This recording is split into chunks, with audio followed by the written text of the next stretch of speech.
கிறிஸ்துவுக்குள் பிரியமான உங்கள் யாவரையும் இயேசு கிறிஸ்துவின் இனிதான நாமத்தினால நான் வாழ்த்துகிறேன். மீண்டும் ஒரு வேர்ட்லி வெட்னஸ்டேல உங்களை சந்திப்பதில் நான் அதிக மகிழ்ச்சி அடைகிறேன். கர்த்தர் கிருபையாக நம்மை நடத்தி வருகிறார். அவருக்கே சகல துதியும் கனமும் மகிமை உண்டாவதாக. இந்த நாளிலும் வேர்ட்லி வெட்னஸ்டேல உங்களோடு கூட பேசும்படியாக ஆண்டவர் அடியேனுக்கு ஒரு வார்த்தையை கொடுத்திருக்கிறார். அது மத்தேயு 5ஆம் அதிகாரம் 19வது வசனம். மத்தேயு 5ஆம் அதிகாரம் 19வது வசனம். மலை பிரசங்கத்தில் ஆண்டவர் சொன்ன ஒரு முக்கியமான காரியம். இந்த காலகட்டத்தில் அதில் சபைகள் கொஞ்சம் வீக்காக போயிட்டு இருக்குதோ அப்படின்னு ஒரு யோசனை, காணுகிற காரியங்கள் அவ்வளமாக நமக்கு பிரதிபலிக்கிறது. அது என்னன்னு நம்ம பார்ப்போம். 5ஆம் அதிகாரம் 19வது வசனம். இந்த கற்பனைகள் எல்லாவற்றிலும் சிறிதானதொன்றையாகிலும் மீறி அவ்விதமாய் மனுஷருக்கு போதிக்கிறவன் பரலோக ராஜ்யத்தில் எல்லாரிலும் சிறியவன் எனப்படுவான். இவைகளை கை கொண்டு போதிக்கிறவன் எவனோ பரலோக ராஜ்யத்தில் பெரியவன் எனப்படுவான். அன்பு தேவ ஜனமே, ஆண்டவர் அழகா பேசியிருக்கிறார் பாருங்க. இந்த வசனத்தை, கற்பனைகளை எல்லாவற்றிலும் சிறிதானதொன்றையாகிலும் மீறி அவ்விதமாய் மனுஷருக்கு போதிக்கிறவன் பரலோக ராஜ்யத்தில் எல்லாரிலும் சிறியவன் எனப்படுவானா. நான் பேசுகிற இந்த காரியம் வெறும் ஊழியக்காரங்களுக்கு மாத்திரமல்ல, எல்லா மனிதர்களுக்கும் பொருந்தும். அவரை விசுவாசிக்கிற, அவருடைய ரட்சிப்பின் சந்தோஷத்துல களி கூறுகிற யாவருக்கும் பொருந்தும் என்று நான் தீர்க்கமாய் நம்புகிறேன். ஏன் நான் அப்படி சொல்றேன்னா, இன்றைக்கு வசனத்தை நாம் எல்லாரும் விசுவாசிக்கிறோம். வசனத்தின்படி நாம் எல்லாரும் வாழ வேண்டும் என்பது நம்மீது விழுந்திருக்கிற பிரதான கடமையா இருக்கிறது, பிரதான கற்பனையா இருக்கிறது. Whoever believes in him, they must walk according to this word. அப்போ இந்த வசனத்தை நாம் செயல்முறையாக, வாழ்க்கை முறையாக நாம் மற்றவர்களுக்கு பிரதிபலித்து கொண்டிருக்கிறோம். நீங்கள் இந்த உலகத்திற்கு வெளிச்சமா இருக்கிறீர்கள் என்று சொல்லியிருக்கிறார், உப்பா இருக்கிறீர்கள் என்று சொல்லியிருக்கிறார். ஆகவே வசனத்தின் அடிப்படையில் எல்லாருக்கும் சாட்சி கொடுக்க வேண்டும் என்பது நம் மீது விழுந்திருக்கிற பிரதான கடமையா இருக்கிறது. ஆனா முக்கியமா ஊழியக்காரங்களுக்கு ஒரு படி, because they are in a place to teach this word to everybody. So இந்த வசனத்தின்படி அவர்கள் வாழ்ந்து மற்றவர்களுக்கு போதிக்க வேண்டியது அதிக ஒரு பொறுப்புடையதாய் காணப்படுகிறது, இன்க்ளூடிங் மீ. இந்த வசனத்தை பேசுகிற நானும் இதற்கு உட்பட்டவனாய் இருக்கிறேன். வசனம் சொல்லுகிறது, இந்த கற்பனைகள் எல்லாவற்றிலும் சிறிதானதொன்றையாகிலும் மீறி அவ்விதமாய் மனுஷருக்கு போதிக்கிறவன் பரலோக ராஜ்யத்தில் எல்லாரிலும் சிறியவனாய் இருப்பானா. நாம் பரலோக ராஜ்யத்தில் பெரியவங்களா இருக்கணும்னா நாம இந்த வசனம் என்ன சொல்லுகிறதோ அதன்படி வாழ்ந்து மற்றவர்களுக்கு நாம் போதிக்க வேண்டும். It is not an easier task. இல்லை, வசனத்தின்படி வாழ்கிறது எல்லாருக்கும் அது வர காரியம் கிடையாது. எஸ்பெஷலி இந்த வசனம் நமக்கு தினமும் நம்ம மைண்டுக்குள்ளே இருக்கும்போது தான் இதை செய்ய முடியும் அப்படின்ற ஒரு சூழலே இருக்குது. ஃபார் எக்ஸாம்பிள், ஒரு வேலைக்கு போகிறோம், அங்கே சில நார்ம்ஸ் அண்ட் அஜெண்டாஸ் இருக்குது. Or if we are going to school, college, அங்கே சில நார்ம்ஸ் அண்ட் அஜெண்டாஸ் இருக்குது. ஸ்கூல் இப்படி தான் நடந்துக்கணும், நம்மளோட ஸ்கூல் ரூல்ஸ் இப்படி, இத்தனை டைமுக்கு தான் வரணும், இத்தனை டைம் ப்ரேயரு, இந்த டைமுக்கு தான் கிளாஸு, காலையில் 0 hour டெஸ்ட் இருக்குது, இத்தனை டைமுக்கு வந்துடணும், காலேஜில் இந்த டைம் உங்களுக்கு லெக்சர் இருக்குது, செமினார் இருக்குது, இந்த டைமுக்கு you have to be there. வேலை ஸ்தலத்தில் நம்மளுக்கு எல்லாருக்கும் நார்ம்ஸ் அண்ட் அஜெண்டாஸ் இருக்கும். ஆனால் அது தினமும் போகிற, வேலைக்கு போகிற நமக்கே, காலேஜுக்கு போகிற நமக்கே, ஸ்கூலுக்கு போகிற நமக்கே சில டைம் அது மைண்டில் வச்சுக்க முடியாது. அதனால தான் ஸ்கூலில் always they keep some routine things so that we can keep that in mind. நம்ம அதை மைண்டில் வச்சுக்கக்கூடிய செயல் திட்டங்களை எல்லாமே வகுத்திருப்பாங்க. அதனால தான் நம்மளுக்கு சண்டே ஸ்கூல்ல இருந்து இந்த வசனத்தை தினமும் வாசிங்க நம்மளுக்கு தலைப்பாடாக அடிச்சுக்கிட்டு நம்மளுக்கு எல்லாம் சொல்லி கொடுக்குறாங்க.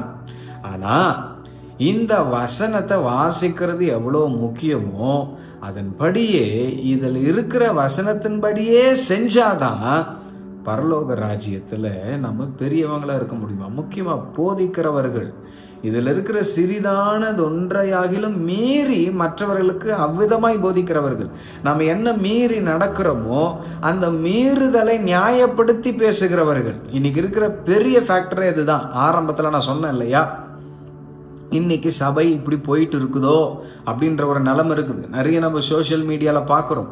தங்க மேல இருக்கிற குறைய மறைக்கிறதுக்காக வசனம் இப்படிதான் சொல்லுகிறது என்று சொல்லி வசனத்தை வேறு விதமாக நமக்கு வியாக்கியானிக்கிற ஏராளமான மனிதர்கள் இன்றைக்கு பெருகிவிட்டார்கள். சினிமா பாட்டை பாடி அதன் மூலமாக வசனத்தை போதிக்கிறாங்களாம். ஆவியானவர் முட்டாள் கிடையாது நம்ம பண்றதெல்லாம் அக்செப்ட் பண்ணிக்கிறதுக்கு. உலகத்தோடு அவர் ஒத்து போகவே மாட்டார். அவர் பரிசுத்தர். பரிசுத்தம் அல்லாத ஒரு காரியத்தை நீங்க எக்ஸாம்பிளரியா வச்சு அசூசியான காரியத்தையும் அருவருப்பான காரியத்தையும் நாம முன்னிறுத்தி ஆண்டவரோட வசனத்தை பேசினா மனுஷங்க கேட்டுப்பாங்க. ஆனா ஆவியானவர் ஏத்துக்கவே மாட்டார். தேவஜனமே நல்லா கவனிங்க. சிறிதானதொன்றையும் மீறி நடந்து அவ்விதமாய் மனிதர்களுக்கு போதிக்கிறவர்கள், இன்றைக்கு அவ்விதமாய் போதிக்கிறவங்க தான் ஊர்ல பெரிய ஆள். அவ்விதமாய் போதிக்கிறவங்கள தான் மனுஷங்க அட்ராக்டிவா பாக்குறாங்க. அவ்விதமாய் போதிக்கிறவங்க தான் இன்னைக்கு ட்ரெண்டிங்ல போவாங்க. ஆனா நான் சொல்லுகிறேன், அவங்க பரலோகத்துல பெரியவர்களா இருக்க முடியாது. கற்பனைகளை மீறி, வசனத்தை மீறி, அந்த மீறுதலை நியாயப்படுத்தி பிரசங்கிக்கிற யாரும் பரலோகத்தில் பெரியவர்களா இருக்க முடியாது. இன்னைக்கு வசனத்தை மீறி நடந்துக்கிட்டு மற்றவங்களுக்கு அட்வைஸ் பண்றதும் உபதேசம் பண்றதும், தன்னுடைய குடும்பத்துல ஒரு வசனத்துக்கான வழி நடத்துதலும் இல்லை, வசனத்துல நடக்கிறது இல்லை. ஆனா ஊருக்கு மட்டும் உபதேசம் பயங்கரமா பண்ணுவோம்.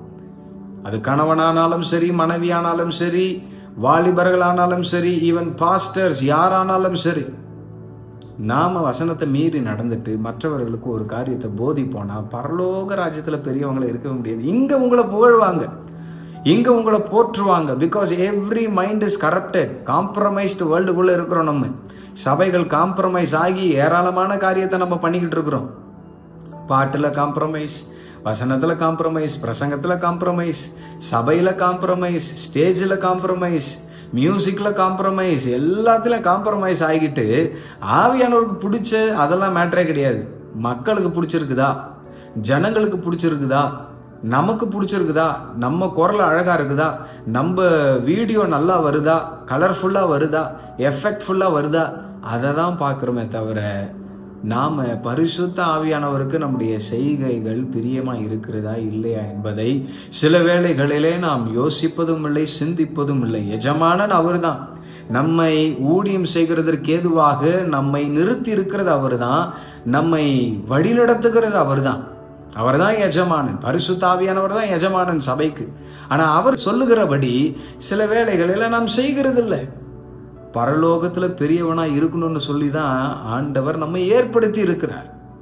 இன்னைக்கு பூமியில பெருசா இருக்கணும், பூமியில புகழுடையவர்களா இருக்கணும், பெயருடையவர்களா இருக்கணும். எல்லாரும் நம்மளை பார்த்தா ஐயோ இந்த பாஸ்டர் வராருப்பா, எங்க ஊருக்கு வராருப்பா, எங்க சர்ச்சுக்கு வராருப்பான்ற ஒரு எக்ஸைட்மெண்ட் நம்மளை பார்த்து ஜனங்களுக்கு வரணுன்ற அந்த ஒரு சிந்தையை எழும்புது. பார்த்தீங்களா?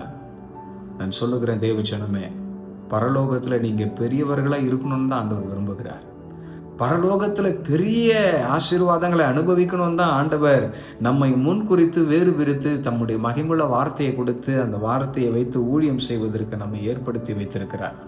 ஆனா இந்த வசனத்தை மீறி நடந்துகிட்டு இந்த வசனத்தையும் நம்ம பிரசங்கம் பண்ணிக்கிட்டு இருப்போம்னா பரலோகத்துல சிறியவர்களா இருப்போம். பிரியமான தேவஜனமே, முக்கியமா வாலிப பிள்ளைங்க, இன்னைக்கு பெரியவர்களாகணும், நான் ஃபேமஸ் ஆகணும், நானும் பாட்டு பண்ணணும், நானும் வீடியோ பண்ணணும், நானும் பயங்கரமா பிரசங்கம் பண்ணணும், என்னுடைய இன்ஸ்டா ரீல்ஸ் எல்லாம் பயங்கரமா ரீச் அவுட் ஆகணும், என்னுடைய வீடியோஸ் நல்லா ரீச் ஆகணும், ஒரு லைம் லைட்ல இருக்கணும்னு விரும்புகிற ஒரு மென்டாலிட்டிக்கு இன்னைக்கு இருக்கிற ஒரு சூழல் நிறைய வாலிப பிள்ளைங்களை தள்ளிக்கிட்டே இருக்குது. அவங்களோட பர்சனல் லைஃப்ல they don't have any connection with God. ஆண்டவரோடு கூட அவங்களுக்கு எந்த உறவும் இல்லை, ஜெபம் கிடையாது, வசனம் கிடையாது. ஆனா அவங்க when they go to stage they want to be powerful, they want to be such an effective person, charismatic person இருக்கணும்ன்ற விருப்பம். பிகாஸ் இன்னைக்கு எல்லாமே ஒரு டிஃபால்ட்டான ஒரு காரியமா அப்படியே வளர்ந்துகிட்டே இருக்குது. பைபிள் தெரியணும்னு அவசியம் இல்லை, ஆண்டவர்கிட்ட கனெக்ஷன் இருக்கணும்னு அவசியம் இல்லை. ஆனால் நீங்கள் ஃபெமிலியராக இருக்கலாம், எப்படி வேணா இருக்கலாம். ஆண்டவர் he is ready to accept everything. No, he is not ready to accept everything from you. உன்னோட பாவத்தை வெறுக்கிறாரு, பாவியாக உன்னை நேசிக்கிறார். ஆனா வணங்கா கழுத்துள்ள இஸ்ரவேலர்களைப் போல மீண்டும் மீண்டும் மீண்டும் மீண்டும் நான் செய்யறது தப்புன்னே தெரியாம தப்புன்னு போதிக்கப்பட்ட பின்பும் அதை அலட்சியப்படுத்திக்கிட்டு ஆண்டவர் அதெல்லாம் மன்னிச்சிட்டார், ஆண்டவர் அதெல்லாம் மன்னிச்சிருவார் அப்படின்ற ஒரு நினைப்பிலே ஓடுற தன்மை இருக்கு தெரியுமா? It is highly dangerous. It is highly dangerous. தேவன் உங்களை எடுத்து பயன்படுத்த வேண்டும் என்று நீங்கள் விரும்புறீங்களா? இந்த வசனத்தின்படி நீங்க வாழ உங்களை விட்டு கொடுக்கணும். எல்லாராலே வாழ முடியாதுங்க. It is not easy. வசனம் அவ்வளோ வல்ல முடியாது, அவ்வளோ ஸ்ட்ராங்கானது. ஆனா அதுக்கான பிரயாசத்தை நீங்க எடுக்கிறீங்க தெரியுமா? That is where God comes and meets you. தினமும் ஆண்டவரே என்னை பரிசுத்தப்படுத்துங்கப்பா, பரிசுத்தம் அல்லாத ஒன்றையும் நான் பார்க்கக்கூடாது, பேசக்கூடாது, கேட்கக்கூடாது என்கிற அந்த ஒரு கற்ப வேதனை இருக்குது தெரியுமா? அதுதான் ஆவியானவர்கிட்ட உங்களை நெருங்க பண்ணும். ஒரு சிம்பிள் டிப் கொடுக்குறேன். If you want to get closer to God, என் சின்ன வயசுலேருந்து என்னைக்கு நான் அபிஷேகம் பெற்றனோ அந்த டைம்லேருந்து நான் எனக்காக ஒரு பிரின்சிபலாக ஒரு ஃபார்முலாவாக வச்சிருக்கிற காரியம், என் கண்ணு, என் காது, என்னுடைய வார்த்தை எல்லாம் பரிசுத்தத்திற்கு ஏதுவான ஒரு ஆசையோடு கூட ஒரு ஆர்வத்தோடு கூட இருக்கணும். அந்த ஆர்வமும் அந்த ஏக்கமும், இன்னொரு வார்த்தை சொல்லுவேன், கற்ப வேதனையும் தான் ஆவியானவர்கிட்ட நம்மளை நெருங்க பண்ணும். The more you have the desire. நான் நிறைய பேர் எனக்கு தெரியும், ஒரு சில சபைகளில் அவங்கெல்லாம் சினிமா தேட்டருக்கும் போவாங்க. Saturday they will be in cinema theatre, Sunday they will be on the stage to lead worship. And more over அவங்க தான் மெயின் வர்ஷிப் லீடராக இருப்பாங்க. ஆவியானவர் எல்லாத்தையும் பார்த்துட்டு அமைதியாக இருக்கிறாருன்னு நம்ம நினைக்கிறோம். ஆனால் ஏற்ற வேளையில் நான் சொல்லுகிறேன், உங்களுக்கு பாடம் கற்பிப்பார். பிகாஸ் சபையை குறித்த வைராக்கியம் உடையவர் அவர். சபையை குறித்த மிகுந்த வைராக்கியம் உடையவர் அவர். அவரை பகைச்சிக்கிட்டு நம்ம சபையில் ஒன்றுமே பண்ண முடியாது. ஸ்டேஜில் நீங்கள் 1000 பண்ணலாம், உங்கள் டேலண்ட், உங்களுக்கு இருக்கிற இன்ஃப்ளூயன்ஸ் வச்சு நீங்கள் 1000 பண்ணிடலாம். ஆனால் ஒரு நேரம் வரும், பரலோகத்துலன்னு இல்லை, இந்த பூமியிலே ஆண்டவர் உங்களை சிறுமையாக்கி உட்கார வைப்பார். To know what is holiness, to know what is righteousness. என் வாழ்க்கையில் அப்படிப்பட்ட சூழல்களை நான் அனுபவித்திருக்கிறேன். என்னை கொண்டு ஒரு திட்டம் வச்சிருக்கிறாரு, அதை நிறைவேற்ற அவர் ரொம்ப தீவிரமாக இருக்கிறாருன்னா என்னை எங்கேயாவது மூலையில் உட்கார வச்சாவது தலைமலை கொட்டி பாடம் கற்பித்து திரும்பவும் என்னை அந்த ஸ்தானத்துக்கு கொண்டு வந்து நிறுத்துவார். அவர் பரிசுத்தமுடையவர். பரிசுத்தம் இல்லாமல், இந்த வசனத்துக்கான உண்மை இல்லாமல் நம்ம யாருமே ஊழியம் செய்ய முடியாது. இன்னைக்கு நம்ம நிறைய பேர் ஓடிக்கிட்டு இருக்கிறோம், நிறைய பேர் ஓடிக்கிட்டு இருக்கிறாங்க, பரிசுத்தமே இல்லாமல் ஓடிக்கிட்டு இருக்கிறாங்க, வேதத்தின் வெளிச்சம் இல்லாமல் ஓடிக்கிட்டு இருக்கிறாங்க. இன்னைக்கு நிறைய வியாக்கியானங்கள், வசனத்துக்கு அடுத்த வியாக்கியானங்கள் நிறைய பேசி பேசி பேசி ஞானிகள் போல இருக்கிறாங்க. அழகா ஒரு வசனம் சொல்லுகிறது, நீங்க எரேமியா 8ஆம் அதிகாரம் 10-11 வசனங்களை நீங்க வாசிப்பீங்கன்னா அந்த இடத்துல நம்ம வாசிக்கிறோம். 9ஆம் வசனம், ஞானிகள் வெட்கி கலங்கி பிடிபடுவார்களாம். இன்னைக்கு நிறைய பேர் ஞானிகள் மாதிரி வசனத்தை கரைச்சு குடிச்சா மாதிரி பயங்கரமா வசனம் பேசுறாங்க. ஆனா உள்ள பரிசுத்தம் இல்லை, உண்மை இல்லை, தாழ்மை இல்லை, பொறுமை இல்லை, விட்டு கொடுக்கிற மனப்பான்மை இல்லை, பரிசுத்தவான்களுக்கு முன்பாக அடங்கி போகிற மனநலமை இல்லை. ஞானிகள் வெட்கி கலங்கி பிடிபடுவார்களாம். பிடிபடுவார்கள். ஞானமா இன்னைக்கு பயங்கரமா வியாக்கியானம் பேசுறாங்க இல்லையா, அவர்கள் ஒரு நாள் கண்டிப்பா பிடிபடுவார்கள். காரணம், சபை கர்த்தருடையது. இன்னைக்கு சபையை சீர்குலைக்கிற ஏராளமான பேர் ஞானிகளை போல பயங்கர வியாக்கியானம், பயங்கர விளக்கம், பயங்கர எக்ஸஜிசிஸ் ஸ்டடீஸ் பண்ணி சபையை அப்படியே பயங்கர ஞானியை போல பேசுறோம், பயங்கரமான வெளிப்பாடுகளை பேசுறோம்னு பேசிக்கிட்டு இருக்கிறாங்க. ஆனால் ஆண்டவர் சொல்றாரு, அப்படிப்பட்ட ஞானிகள் பிடிபடுவார்களாம். அப்படிப்பட்ட ஞானிகள் எப்படிப்பட்டவர்கள் என்று ஆண்டவர் சொல்லுகிறார்னா, சிறியோர் தொடங்கி பெரியோர் மட்டும் யாவரும் பொருளாசைக்காரராய் இருக்கிறார்களாம். தீர்க்கதரிசிகள் தொடங்கி ஆசாரியர்கள் மட்டும் ஒவ்வொருவரும் பொய்யராய் இருக்கிறார்கள்.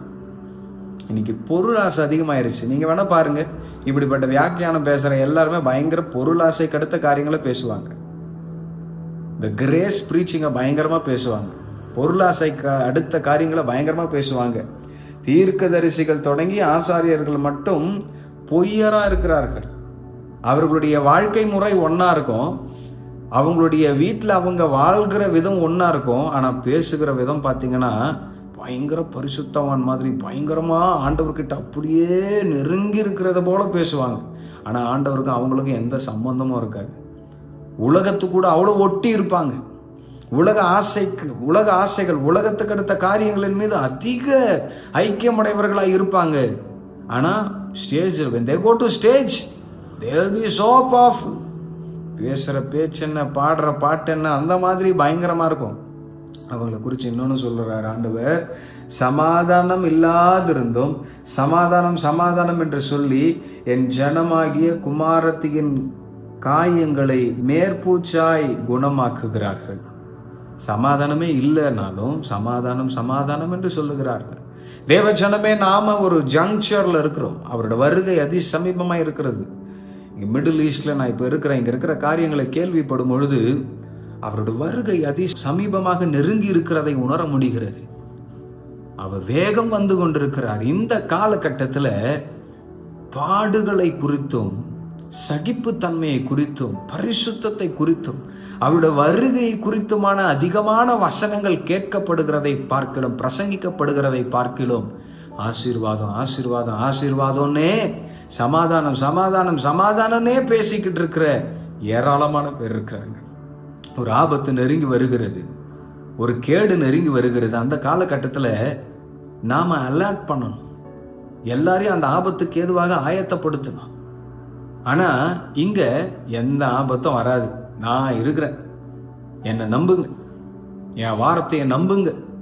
தேவஜனமே, வசனம் நமக்காக எழுதப்பட்டிருக்கிறது. வசனம் உறக்க நமக்காக எழுதப்பட்டிருக்கிறது. அவருடைய வருகை அதி சமீபமா இருக்கிறது.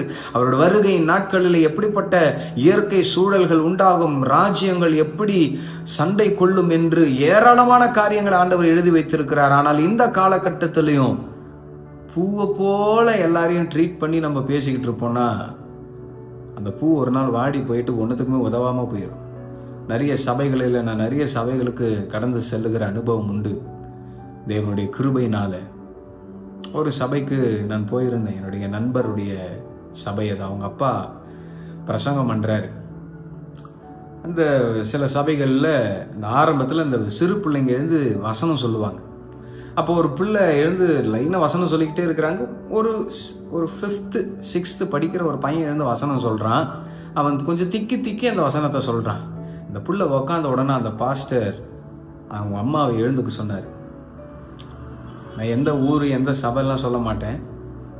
அந்த பாஸ்டர் வந்தாங்க, அவங்க அம்மாவை பார்த்து சொன்னார், உங்களை வீட்டில் டிவி வாங்கி வைக்க வேண்டான்னு நான் சொன்னேனா இல்லையா? எதுக்கு டிவி வாங்கி வச்சுங்க? அது ஒரு ஆர்த்தடாக்ஸ் சபை.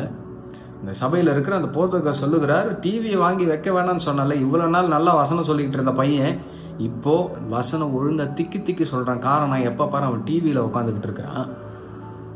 நான் என்னைக்கு உங்கள் வீட்டுக்கு விசிட்டிங் வரேன்னா அந்த டிவியை தூக்கி போட்டு உடைக்க போகிறேன், அப்போ தான் உங்களுக்கு இருக்குது அப்படின்னு ஒரு அன்பாக உரிமையோடு கூட அந்த போதகர் அந்த விசுவாசியை பார்த்து சொல்கிறாரு. அந்த அம்மா சொல்கிறாங்க, இல்லையா நான் இனி பார்க்க விட மாட்டேன் அப்படின்னு சொல்லிட்டு அவங்க தாழ்மையோடு கூட அந்த பாஸ்டருக்கு ரிப்ளை கொடுக்குறாங்க. இப்படிப்பட்ட உறுதியான ஸ்ட்ராங்கா டிசிப்ளின் ஆக்ஷன்ஸை ஏறெடுக்கிற சபைகள் இருக்கிறாங்க. ஆனால் இதே இன்னொரு சபைக்கு வேற ஒரு ஊருக்கு போயிருக்கிற போது நான் பிரசங்கம் பண்ணிட்டு நான் ரொம்ப ஆர்த்தடாக்ஸாக பிரசங்கம் பண்ணிட்டு உட்காடுறேன். அந்த பாஸ்டர், இன்னைக்கு நம்ம ஊரில் கிரவுண்ட் மீட்டிங் ஒன்று இருக்குது, இன்னைக்கு சண்டேன்றதுனால நிறைய பேர் உங்கள் ஃபேமிலியோடு கூட ரிஃப்ரெஷ்மெண்ட் பண்ணுவீங்க, கொஞ்சம் ரிலாக்ஸ் பண்ணுவீங்க, டைம் இருந்தால் வாங்க, உங்களுக்கு டைம் இருந்தால் வாங்க அப்படின்னு இன்னொரு பட்டணத்தில் இன்னொரு பாஸ்டர் அப்படி சொல்கிறார். நீங்கள் இது ரெண்டுத்துக்குமான வித்தியாசத்தை பாருங்க. அந்த விசுவாசிக்கு வலிச்சாலும் பரவாயில்ல, பரிசுத்தத்திற்கு ஏதுவாக I have to discipline them அப்படின்ற ஒரு உறக்க சத்தத்தோடு கூட ஒரு போதகர் சொல்றாரு. ஆனால் இங்கே வேற ஒரு போதகர் எப்படி சொல்றாரு, டைம் இருந்தா வாங்க. நம்மளெல்லாம் உலக காரியங்களை விட்டுட்டு ஆண்டவரை தேடுங்கன்னு போதிச்ச காலம் போயிட்டு இப்போ உங்களுக்கு டைம் கிடைச்சா ஆண்டவரை தேடுங்க, டைம் கிடைச்சா வந்து வசனம் கேளுங்கன்னு சொல்ற ஒரு காலகட்டத்திற்கு நாம் வந்திருக்கிறோம். தேவஜனமே, காம்ப்ரமைஸ்ட் பிரசங்கம், காம்ப்ரமைஸா இந்த வசனத்தை பேசுறது தான் பரலோகத்தில் அவங்கெல்லாம் சிறியவங்களா இருப்பாங்களா? காரணம், தங்களுக்குள்ள ஆண்டவர்கிட்ட அந்த நெருக்கமும் அந்த உறவாடுதலும் இல்லை. ஆண்டவர்கிட்ட நெருங்கி இருந்து அவர்கிட்ட எப்பவுமே உறவாடிக்கிட்டே தன்னை பரிசுத்தப்படுத்தி கொண்டு டிசிப்ளினா அவர் கூட நெருங்கி இருக்கிற அனுபவம் நமக்கு இல்லாததுனால தான் நிறைய வேளையில நமக்கு முன்னாடி இருக்கிறவங்களே நம்ம அப்படியே நடத்திக்கிட்டு இருக்கிறோம். டிசிப்ளின் இல்லாமல் நடத்திக்கிட்டு இருக்கிறோம். என் ஊழியத்தில் இருக்கிற பிள்ளைங்க என்னை பார்த்தால சில டைம் அவங்களுக்கு பிடிக்காது. காரணம், எப்போதும் நான் நச்சரிச்சுக்கிட்டே இருப்பேன். இப்படி பண்ணு, இப்படி இரு, இப்படி போகாத, அப்படி பண்ணாத. சில வாலிப பிள்ளைங்க என் ஊழியத்தில் இருக்கிறாங்க. அவங்கள எப்பொழுதுமே டார்ச்சர் பண்ணுற மாதிரியே நான் அதெல்லாம் பண்ணிக்கிட்டே இருப்பேன். காரணம், நான் அப்படி வளர்க்கப்பட்டேன். என்னை வளர்த்த ஊழியக்காரர் என்ன அப்படி டார்ச்சர் பண்ணது தான் இப்படி வசனம் பேசுகிற ஒரு ஆளாக நான் நிற்கிறேன். அந்த டிசிப்ளின் இன்றைக்கு சபைகளின் நடுவில், நம்முடைய குடும்பங்களின் நடுவில் உண்டாகணும். கணவன் மனைவிக்கு நடுவில் உண்டாகணும். கணவன் மனைவி, அப்பா அம்மா பிள்ளைகளுக்கு நடுவில் உண்டாகணும். அந்த உறவு இல்லாமல் நம்மளால பரலோகத்தில் பெரியவர்களாக இருக்க முடியாது. வசனத்தின்படி சிறியதான காரியத்திலும் வசனத்துக்கு உண்மையா இருக்கணுமா, கற்பனைக்கு உண்மையா இருக்கணுமா, சிறிய சிறிய காரியத்தில் கூட உண்மையா இருக்கணும். அவங்க தான் பரலோகத்தில் பெரியவங்களா இருக்க முடியும். இந்த வசனத்தின்படி வாழாம போதிக்கிறவங்க பரலோகத்துல பெரியவங்களா இருக்கவே முடியாது. இந்த வசனத்தின்படி வாழாம வசனத்தை பேசுறவங்க பரலோகத்துல பெரியவங்களா இருக்க முடியாது. இது எனக்கும் பொருந்தும். இன்றைக்கு நான் இப்படி நல்ல வீடியோலலாம் நல்லா பேசலாம், ஆனால் என் மறைவில் ஆண்டவர் கூட நான் நேரம் செலவிடாம நான் உலக பிரகாரமாக இருந்துக்கிட்டு நான் இதை பேசுவேன்னா நான் அவருக்கு கணக்கு கொடுக்கணும். நான் அவர்கிட்ட நெருக்கமான உறவு கொள்ளாமல் நான் இந்த வசனத்தை பேசினா நானும் பரலோகத்தில் சிறியவனாக தாங்க இருப்பேன். இன்றைக்கு அந்த அனுபவத்தில் கர்த்தர் நம்மை நடத்தட்டும். நம்மை கர்த்தர் பெரியவர்களாக பார்க்க வேண்டும் என்று விரும்புகிறார். இந்த உலகத்தில் கர்த்தரை உயர்த்தி வைக்க வேண்டும். எல்லா விதமான ஆசீர்வாதம், ஃபினான்ஷியல் பிளஸிங், எல்லா விதமான காரியத்திலும் ஒரு புகழோடு கூட நான் இருக்க வேண்டும் என்று நம்ம எல்லாரும் ஆசைப்படுறதுல தப்பு கிடையாதுங்க. ஆனால் இங்கே எப்படி உயர்ந்திருக்கணும்னு ஆசைப்படுறோமோ அதை காட்டிலும் அங்கே உயர்ந்திருக்கணும்னு நம்ம ஆசைப்படணும். இன்னைக்கு நிறைய பேர் நம்மளுடைய சபைகளில் விசுவாசிங்களுக்கு பூவை போல பிரசங்கம் பண்ணிக்கிட்டு இருக்கிறோம். பூவை போல சில விசுவாசிகளை ஹேண்டில் பண்ணிக்கிட்டு இருக்கிறோம். அப்படி ஹேண்டில் பண்ணுவீங்கன்னா அந்த பூ ஒரு நாள் வாடி போயிட்டு ஒன்றுத்துக்குமே பிரயோஜனம் இல்லாமல் போயிடும். ஆனால் ஆண்டவர் சொல்லுகிறார், நான் உங்களை எந்திரமாக வைத்திருக்கிறேன், கூர்மையான பற்கள் உள்ள எந்திரமாக. ஒரு மிஷின் ரிப்பேர் ஆச்சுன்னா திருப்பி சரி பண்ணிடலாம். அந்த மிஷின் ஹார்டாக ஓடிக்கிட்டே இருக்கும். அது கொஞ்சம் அப்படியே பழசாகும் போது கிரீஸை விட்டு எண்ணெயை விட்டு அதை கொஞ்சம் நல்லா தேய்ச்சி இது பண்ணனா அந்த மிஷின் ஓரளவுக்கு ரெடி ஆயிரும். ஆனால் பூ வாடி போச்சுன்னா ஒன்றுத்துக்குமே இல்லாமல் போயிடும். இன்றைக்கு உங்கள் விசுவாசிகளை மிஷினாக ட்ரீட் பண்ண சொல்லலை. உங்களை சுற்றி இருக்கிற மணிகளை, உங்கள் பிள்ளைங்களை ஒரு மிஷினை போல ட்ரீட் பண்ண சொல்லலை. பட் ஆனால் கடினமான வசனத்தை அவங்களுக்கு காமிச்சு கொடுங்க. இந்த வருகைக்கு அடுத்த வசனங்களை காமிச்சு கொடுங்க. அவருடைய வருகை எது சமீபமாக இருக்கிறது. இந்த காலகட்டத்தில் பரிசுத்தம் எவ்வளவு தேவையானது, உண்மை எவ்வளவு தேவையானது, வசனத்துக்கான வைராக்கியம் எவ்வளவு தேவையானது என்பதை நாம் காட்டி கொடுக்காமல் நீங்கள் பரலோகத்தில் ஒரு நாளும் பெரியவங்களா இருக்க முடியாது. உங்களுக்குள்ள நீங்கள் எப்போவுமே உட்காந்து வீட்டில் சீரியல் பார்த்துக்கிட்டு உட்காந்து டிவிலேயே உட்காந்துக்கிட்டு நீங்கள் உங்கள் பிள்ளைங்களை வசனப்படினா அந்த பிள்ளைங்க படிக்காது. நீங்கள் உட்காந்து படிக்கும் போது தான் அந்த பிள்ளைங்களும் உட்காந்து படிப்பாங்க. தேவஜனமே, இந்த உலகத்தில் இருக்கிற ரிஃப்ரெஷ்மெண்ட் காரியங்கள் எல்லாம் தட்ஸ் ஃபைன். அவைகளுக்கு பின்பாக நீங்கள் உங்கள் குடும்பமாக போயிட்டு ஒரு மாலுக்கு போகிறதும், ரிஃப்ரெஷ்மெண்ட் பண்ணுறதும், ஒரு பார்க்குக்கு போகிறதும், ஒரு பீச்சுக்கு போகிறது, it is part of our life. அதுக்கெல்லாம் போவே கூடாது. இப்போ நான் பேசுகிற காரியத்தை கூட அப்படியே போட்டு மேனிப்புலேட் பண்ணி இவெல்லாம் வந்து கிரிஞ்சின்னு சொல்கிறவங்க எவ்வளோ பேர் இருக்கிறாங்க. நான் சொல்லுகிறேன், you go to every place wherever you want to get refreshed. But then நீ போகிற இடத்துல பரிசுத்தத்தை காத்துக்கொள்ள முடியுமா? உண்மையாக இருக்க முடியுமா? அப்படிப்பட்ட இடங்களை தேர்ந்தெடுங்க. அப்படிப்பட்ட இடங்களுக்கு போங்க. அப்படிப்பட்ட இடங்களை உங்கள் பிள்ளைங்களுக்கு காட்டி கொடுங்க. இப்போ நீங்கள் சர்ச்சுக்கு போயிட்டு உங்கள் பிள்ளைய சினிமா தேட்டருக்கு நீங்களே கூப்பிட்டு போய் உட்கார வச்சிங்கன்னா அந்த பிள்ளை நாளைக்கு நீங்கள் இல்லாமலே போய் உட்காரும். அப்படிப்பட்ட ஐக்கியங்கள் வளரும். அந்த ஐக்கியங்கள் எங்கே போய் முடியும்னு உங்கள் வாழ்க்கையை வச்சு உங்களுக்கே தெரியும். இப்படிப்பட்ட காரியங்களில் விடுதலை நமக்கு வேணும், ஜெயம் வேணும்னா நம்ம பிள்ளைங்களுக்கு வசனத்தை காமிச்சு கொடுக்கணும். இந்த உலகத்தில் இருக்கிற ரிஃப்ரெஷ்மெண்ட் எல்லாம் ஓகே, பட் ஆனால் அவைகளின் நடுவில் பரிசுத்தத்திற்கு ஏதுவான சாய்ஸ் அவங்க பிள்ளைங்களுக்கு காட்டி கொடுங்க. இங்கே போனால் தீங்கு வரும், இப்படிப்பட்ட இடங்கள் வேண்டாம் அப்படின்னு நீங்கள் உங்கள் வாழ்க்கை முறை மூலமாக காட்டி கொடுக்கணும். நீங்கள் ஒரு விதமாக வாழ்ந்துக்கிட்டு உங்கள் பிள்ளைங்களை பரிசுத்தத்திற்கு ஏதுமாக வாழணும், இப்படி தான் வாழணும்னு சொல்லி கொடுத்தா அந்த பிள்ளைங்க வாழாது. நம்ம வாழ்ந்தால் தான் அந்த பிள்ளைங்க வாழும். இன்றைக்கு நாம் பெரியவங்களாக இருக்கணும் பரலோகத்தில். அப்படிப்பட்ட ஆசீர்வாதத்தை கர்த்தர் நமக்கு தந்து வழி நடத்தணும். அதுக்கு நாம வசனத்துக்கு நம்ம விட்டு கொடுக்கணும். வசனத்திற்கு நாம் நம்முடைய வாழ்க்கை முழுவதையும் விட்டு கொடுக்கும் பொழுது ஒரு பெரிதான ஆசீர்வாதம் நம்முடைய வாழ்க்கைகளை பிடிக்கும். நான் உங்களுக்கு ஜெபிக்க விரும்புகிறேன். இந்த வசனங்களில் நீங்கள் பலப்படுவீர்கள் என்று நான் தீர்க்கமாய் நம்புகிறேன். நான் ஜெபிக்கிறேன். பரலோக பிதாவே, இந்த வேளையில் அருமையான இந்த பிள்ளைகளுக்காய் நான் ஜெபிக்கிறேன். பரலோகத்தில் நாங்கள் பெரியவர்களாய் இருக்க வேண்டும் என்றால் அப்பா, வசனத்தின்படி கற்பனைகளின்படி வாழ்ந்து போதிக்கணும். சிறிதானது ஒன்றிலும் மீறி நடந்து அதை நாங்கள் போதிப்போனா பரலோகத்துல பெரியவர்களா இருக்க முடியாதப்பா. பரலோகத்துல ஒருவன் சிறியவனா இருப்பான் என்றால் தெய்வமே, அது எப்படியா இருக்கும்? நாங்கள் பரலோகத்துல பெரியவர்களா இருந்து உம்முடைய பாதத்தின் அடியிலே அமர்ந்து உம்முடைய முகத்தையே பார்த்து கொண்டு நாங்கள் ஆராதித்து கொண்டிருக்க எங்களுக்கு வேண்டிய கிருபையும் பலனையும் தாங்க. சிறகுகள் விரித்தவர்களாக தூதர்களோடு கூட நாங்களும் சேர்ந்து உம்மை ஆராதித்து மகிமைப்படுத்த நாங்கள் பரலோகத்துல பெரியவர்களாயிருக்க அனுக்கிரகம் செய்யுங்கப்பா. வசனத்தின்படி நாங்கள் வாழ உதவி செய்யும். ஏராளமான பெற்றோர்கள் இருக்கிறார்கள், அவர்கள் வசனத்தின்படி வாழ்ந்து தங்களுடைய பிள்ளைகளுக்கு சாட்சி கொடுக்கட்டும். ஏராளமான ஊழியர்கள் இருக்கிறார்கள், வசனத்தை போதித்துக் கொண்டு தங்களுடைய வாழ்க்கை முறைகளிலே குறைவுள்ளவர்களாக அல்ல ஆண்டவரே, வசனத்தை மீறி நடக்குகிறவர்களாக அல்லப்பா. இந்த பூமியில பெரியவனாய் இருக்க வேண்டும் என்று சொல்லி வாய்ஜாலம் காட்டி ஆனா மறைவுல கேடுள்ளவர்களாய் இருக்கிறவர்களாக அல்ல, மறைவிலும் பரிசுத்தத்திற்கு ஏதுவான வைராக்கியம் உடையவர்களாய் மற்றவர்களுக்கு சாட்சி கொடுக்கிற அனுபவத்துல யாவரும் வளர்ந்து உங்க நாமத்தை மகிமைப்படுத்த கர்த்தர் வேண்டிய கிருபையும் பலனையும் தாங்க. கிருபை சூழட்டும், எங்களை பலப்படுத்துங்க. இந்த நாட்களில் இந்த வருஷத்தின் கடைசியில எங்களோடு கூட இருங்க.